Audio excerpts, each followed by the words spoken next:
pessoal do 7º ano, como é que vocês estão? Estamos aqui, né, em quarentena, esperando tudo isso passar, pra gente voltar às nossas atividades, né, normalizadas. Mas enquanto isso, pessoal, vamos dar seguimento, né, com as nossas aulas, com as nossas videoaulas, com as atividades, corrigindo através do WhatsApp as atividades. E nós vamos agora falar sobre o 3º capítulo, né? Vamos falar um pouquinho sobre a cultura medieval, sobre o poder da igreja nesse período, né? Eu já havia falado para vocês em sala que quando a gente fala do período medieval, do medievo, a gente fala sobre a autoridade soberana da igreja, né? Ela era a igreja na Alta Idade Média, ela se tornou hegemônica. E o que é que significa hegemônica? Significa autoridade, significa soberania, né? Supremacia. Então, na Idade Média, a igreja ela tinha esse poder, né? A Igreja Católica na Idade Média foi a instituição mais poderosa nesse período, né? Numa época em que a riqueza era medida pela quantidade de terra. A igreja chegou a ser proprietária de quase todo o terço das terras da Europa, né? É uma grande senhora feudal. Participava das relações de sucerania e vassalagem, que foi que a gente viu no capítulo anterior, né? Controlando a servidão dos camponeses. Então, toda essa forma de agir da igreja católica, né? Que existe, que se tornou hegemônica, né? Que se tornou suprema, né?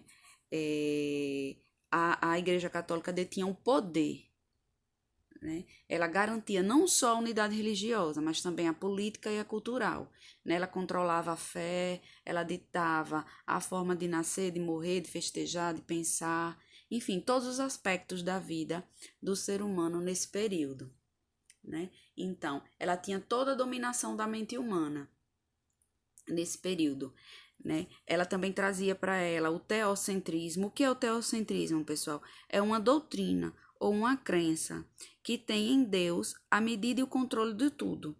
Tudo que ocorre, ou seja, tudo que ocorre no mundo é fruto do desejo de Deus, certo? Então é isso aí que a Igreja Católica pregava. Ela pregava o teocentrismo, certo? Existia uma divisão, existia o clero, né? Existia uma divisão, o clero secular e o clero regular, sendo que o clero secular, ele era representado por aqueles padres, vamos dizer assim, que viviam no mundo, isto é, fora dos mosteiros. Quem eram esses? Eram os padres, eram os bispos, eram os arcebispos. Já o clero regular, ele era composto daqueles que viviam nos mosteiros, né? Seguiam as regras. Eram os beneditinos, os franciscanos, os dominicanos, os dominicianos, os carmelitas, os agostinianos. Então eram esses. A igreja, ela é muito influente nesse período, né? Ela interferia no plano econômico, né? De cobrança de juros, a prática da usura. Então vocês podem perceber que nesse período a importância, né, da igreja para a cultura, para a política, para toda a sociedade, né, em conjunto. Ela realmente, a Igreja Católica, ela detinha o poder nesse período. E damos seguimento, pessoal, aqui, né, que nesse período do medievo houve a Santa Inquisição, né? A Santa Inquisição era dirigida pela Igreja Católica, foi uma espécie de tribunal religioso que condenava todos aqueles que eram contra os dogmas pregados pela Igreja Católica, certo? Então, quem era de encontro às ideias da Igreja, eles eram denunciados, eles eram perseguidos, julgados e condenados. Às vezes, até eram queimados vivos em praça pública. A pena mais leve era prisão temporária ou perpétua. Esses tribunais, pessoal, eles foram ganhando cada vez mais força nos países europeus, né? Essa Santa Inquisição. em Portugal, na Itália, França, Espanha, né? Muitos cientistas foram perseguidos, censurados, né? E condenados por defenderem suas ideias, né? E essas ideias eram sempre contrárias à igreja. Quem era contrário à igreja era condenado, né? Esses inquisidores, eles consideravam bruxaria as práticas de cura através de chás e remédio feito de ervas, né? E outras substâncias. Eles perseguiam as mulheres que conheciam essas práticas, né? Eles alegavam bruxaria, eles torturavam e eles matavam, né? Então, tudo que era de encontro à igreja, as ideias da Igreja Católica, eles não aceitavam. E por isso houve aí, né, esse momento dessa Santa Inquisição para poder combater, né, as heresias. Então, pessoal, seguindo aqui, né, com a Santa Inquisição, né, que foi uma instituição para o combate das heresias, né, a Igreja Católica não aceitava ideias contrárias, né, a Inquisição se instalou na Espanha, na Alemanha, na França, Portugal e na Itália. Agora, pessoal, nesse período houve também outras doutrinas, certo? Principalmente aí no Império Bizantino, no século VI. Né? Houve aí outras ideias que circulavam nesse território bizantino. Né? Então, teve outras doutrinas. Uma delas chamava o arianismo, né? Que afirmava que Cristo não tinha uma natureza divina, ele era simplesmente um homem comum, como foram todos os outros profetas. Essa doutrina ela causou muita controvérsia. Outra doutrina também que existia, que Cristo encarnava duas pessoas, né? Era uma divina e outra humana. Essa concepção ficou conhecida como nestorianismo. Né? No século V também surgiu o monofisismo, né? O qual ele defendia a tese de que Jesus teria apenas uma natureza divina. Isso é, que não existiu como um homem.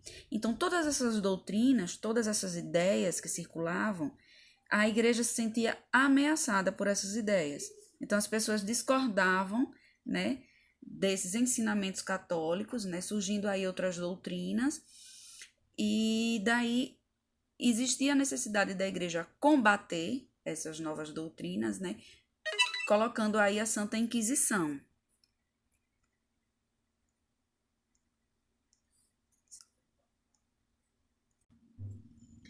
Bom, pessoal, agora a gente vai falar um pouquinho sobre filosofia, arquitetura, né, e as universidades nesse período medieval. Então, a filosofia medieval, ela foi desenvolvida na Europa, né, durante esse período séculos 5 ao 15, né. Trata-se de um período de expansão e consolidação do cristianismo, né, na Europa. A filosofia medieval ela tentou conciliar, na verdade, a religião com a filosofia, ou seja, conciliar a razão, a fé e a razão, né? A razão filosófica e científica, né? Juntamente com a fé. Então eu coloquei aqui que filósofos na Baixa Idade Média conciliavam fé e razão, refletindo aí uma ideia de livre-arbítrio, né? Os filósofos desse período procuravam essa forma, né, dessa conciliação. O livre-arbítrio, ele dá ao homem a sensação de que ele pode guiar a sua vida, né, o seu destino, seguindo a sua vontade e a sua razão. Então, nesse período, os filósofos traz, né, essa forma de conciliação entre a fé e a razão. Nós tivemos também um desenvolvimento na arquitetura, né? Na arquitetura existia dois estilos, né? O romântico e o gótico, cada um com as suas características, né? O romântico, ele predominou, eram igrejas que traziam arcos redondos, janelas pequenas, grandes e maciças, né? Pela pouca luz, e eram sempre feitas na horizontalidade, né? Essa é uma das características do estilo romântico. Já o gótico, eles verticalizaram, né, suas paredes, eram finas, delicadas, já teve uma técnica mais avançada, vamos dizer assim, uma inovação tecnológica, né, nesse período no estilo gótico. As janelas se tornavam gigantes, sendo recobertas de elaborados vitrais coloridos.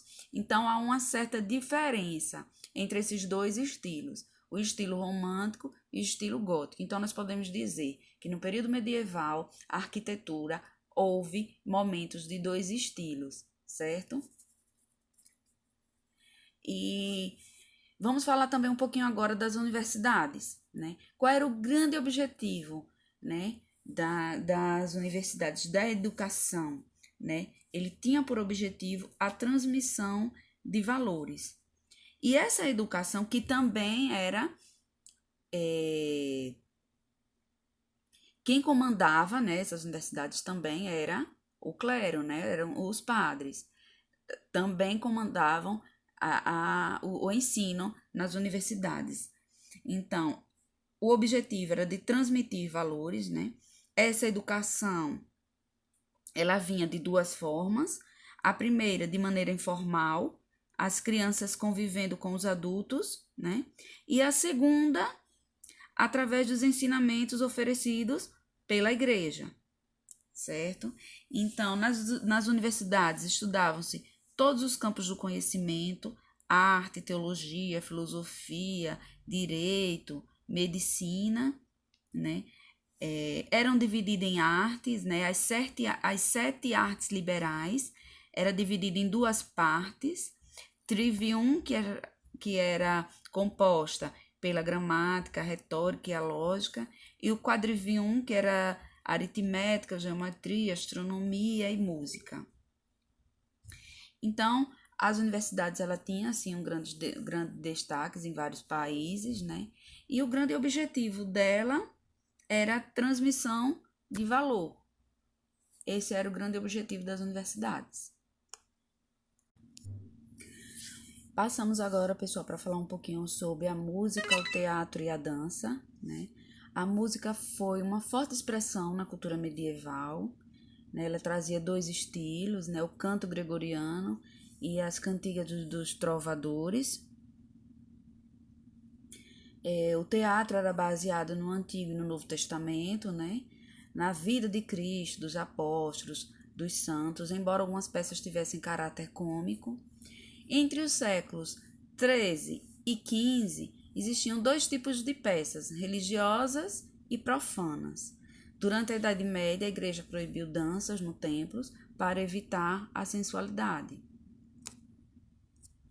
E aí, pessoal, nós ficamos por aqui. Né? Espero que vocês façam a leitura do terceiro capítulo, para que vocês possam ir organizando e eu vou deixar atividade para vocês, certo? Um abraço.